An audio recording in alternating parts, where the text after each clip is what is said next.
Hey everybody, I'm Jill from Jill's Jolly Holiday, and welcome back to part 3 of my installments of strategies to save you money on travel. So if you missed the first 2, they're on my Facebook page. Number 1 was Be the Early Bird, and number 2 was Know Your Travel Seasons. So today we're going to launch into something totally different, but I just want to say hello. Thank you for watching. If you're new, just drop your name in the comments so I can say hello. And if you're not new and you're one of my friends, hi. Anyway, all right. So let's just jump right in. Let me share my screen with you. Let's see. Tech, here we go. There we go. Woo, look, it worked. Yay. Okay, so today we're going to talk about everybody's favorite 4-letter word, sale. I personally hate the word sale, not because I don't want to save money, but because it can be extremely misleading. Sales can be nothing more than a marketing gimmick to get your attention. So first of all, do you know the difference between a sale and a promotion? Generally, a sale involves saving cash, like actual money, a discount off the total price. Promotions can include saving money, but it's usually an extra they use to sweeten the pot. It's the, but wait, there's more sort of thing. For cruises, there may be free drinks or a room upgrade. Disney does free dining, and Sandals usually throws in a spa credit to get you to book. So when do you know a sale is really a sale? So let's take a look. So this is a promotion from a major cruise line we all know and love that consistently runs 2 different sale campaigns. Right now, this is the one that's running. 60% off the second guest in a cabin. The other sale campaign that they have when this one isn't running is 30% off the first 2 guests. So let that sink in. 60% off one or 30% off 2. Which one is better? Well, that's kind of a trick question because neither. They're exactly the same. There is no difference. And I don't want to burst your bubble, but their room prices are inflated so they can always offer one of these deals. They know consumers are driven by a primal instinct to look for anything marked sale. The bottom line is the sale price is the regular price. The truth is most promotions that cruise lines offer end up being close to the same overall cost. It may be packaged differently, but they need to hit a certain number, so they will mix up the promotions and sweeten the pot just to draw your attention to the deal. These can be free gratuities, like I said before, drinks, a cabin upgrade. Granted, these perks can add a lot of value to your cruise, but they don't necessarily save you money off the bottom line for the cabin itself. So how do I know if a sale is really a sale or if it's just a marketing gimmick? So the key here is no matter what your destination, they all have sale promotional cycles. Disney usually releases room discounts the season before. So if you were looking to travel in the fall, you can expect some sort of room discount in the summer. However, if you wait to book your room until after the discount is released, you may actually end up paying more. Yep, you heard me. They only release a limited amount of rooms, and what happens is usually the cheaper rooms sell out quick or have already sold out. So the rooms that are on sale are the more expensive rooms. So unless you were looking for one of those more expensive rooms, even with the discount off the more expensive room, you still may end up paying more than you were planning to spend, if that makes sense. So this goes back to my first video about being the early bird, and sometimes that saves you more money than a sale can. So how the heck do you know if you're saving money and getting a deal? You can spend your time following a certain destination, like through the year, watching the sales cycles, watches how prices go up and down throughout the different seasons, or you can just call me. That's what I do. I watch prices all the time. I kind of have a feeling for what things generally go for and whether or not the sale is really a worthwhile sale, or if they just raised the prices and then added a sale and you're really not saving any money. So ask me. That's what I do. So, a word of warning. Probably most of us, and I have too, have used online travel agents. And I'm not talking like actual people. I'm talking these big consolidators like Expedia, Orbitz, Priceline, and others like them. And the pandemic really brought to light some major issues with these booking sites when things went sideways and people were left stranded because of the pandemic. They literally took their phones off the hook. So you could not get a live person to answer. And those were only some of the problems. The site is great for getting ideas for shopping, general price points, but you have to know what you're getting. And one thing you are not getting is customer service. It's the equivalent of drive-through food. And I'm not talking Chick-fil-A. I'm talking not great drive-through food.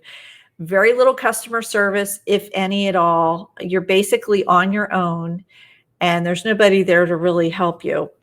So just know what like I say, the internet is great for looking, but a travel agent is for booking, because we know the ins and outs and can bring up things that you probably don't know apply.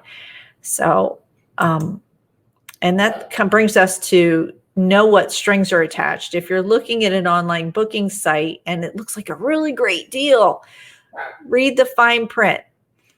You have to know between refundable versus non-refundable. So these sites generally promote non-refundable. Thank you, Marie. She's chiming in. Non-refundable fares, which means once you bought it, it's yours. You are not going to get your money back for that. You have to play by their rules. Another thing you may not know is that the hotel, like if you're looking at hotels on these sites, sometimes they have resort fees that are not disclosed. You don't see them anywhere mentioned. And you just bought a non-refundable hotel, and it's got a $30 a day resort fee and $12 a day internet and $10 a day parking. So by the time you put all those together, you could have gotten a nicer hotel with those things involved. It's kind of a shock. I always hate that, the surprise you get when you check in and they're like, what is this? So just buyer beware when it comes to online booking sites. So, and lastly, one of my favorite ways, there's little things you can do to save money. They can really add up to a lot of money in the end. So I have to move this. I got stuff in my way. So get the supplier's card. I have a Disney credit card. I have American Airlines. I have a lot of credit cards. And the trick is obviously not to carry a balance, but to use them. I use them for everyday things to save up points. And points can really, if you're booking, next year's Disney vacation, it may be worth it to get the free Disney credit card and just use it to buy your groceries. By the time you go on vacation, you could save hundreds of dollars on your vacation because you can get that back as a Disney credit. What am I thinking? The word escapes me. A gift card. It comes back as a Disney gift card, which you can spend on anything. You can pay for your hotel, your tickets, your food, anything Disney you can pay for with that. I am a huge fan of airline points, and usually to sign up, there's a big bonus to sign up. They'll drop it in your account, and then I just keep earning. So one time I was able to buy 3 round trip flights on American to Los Angeles to go to Disney World. For 3 adults, it cost me points plus $33. So it was $33 round trip for all 3 of us. It was $11 a piece. So that's just one of the things. And I know we're looking at next year's cruise. I have an Alaskan Airlines card, and I already have enough for one round trip ticket. So keep that in mind. If you can be responsible, it's a great thing. And join the rewards programs, things like Marriott and other hotels. If you know you're going to stay there, it's worth signing up for their loyalty program. You can get free internet or other little perks when you check in. So definitely do your homework. Another thing is booking at the last minute. So this is kind of a mixed bag. You're taking a chance. This is not something I recommend if you're going to travel on a holiday, because likely you won't get anything, or what will be left over are the rooms that nobody wants, either because they're not in a great spot or they're really, really expensive.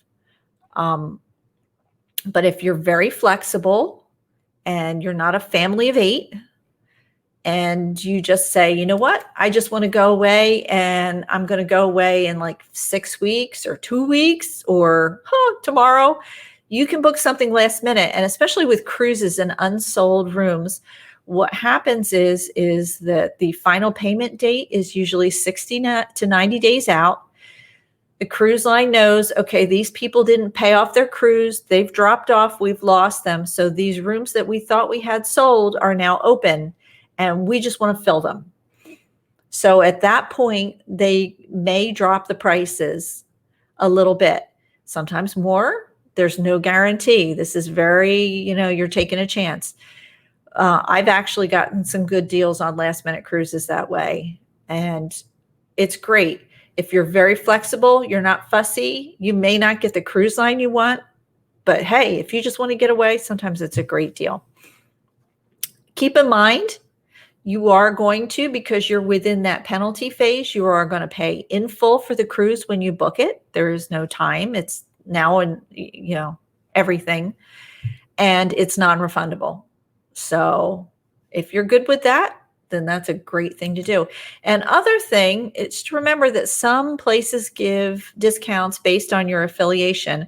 The big ones are police, military, and firefighters, whether active or retired. And that does not count for volunteer firefighters or any sort of volunteer positions. But if you're a career of any of those, there's discounts. But also there's other ones that do teacher discounts, and Sandals even does a discount for FEMA employees. So if you belong to some sort of organization, it's always worth asking. You never know, looking to see what's available. And there you go. So let me get back to my screen.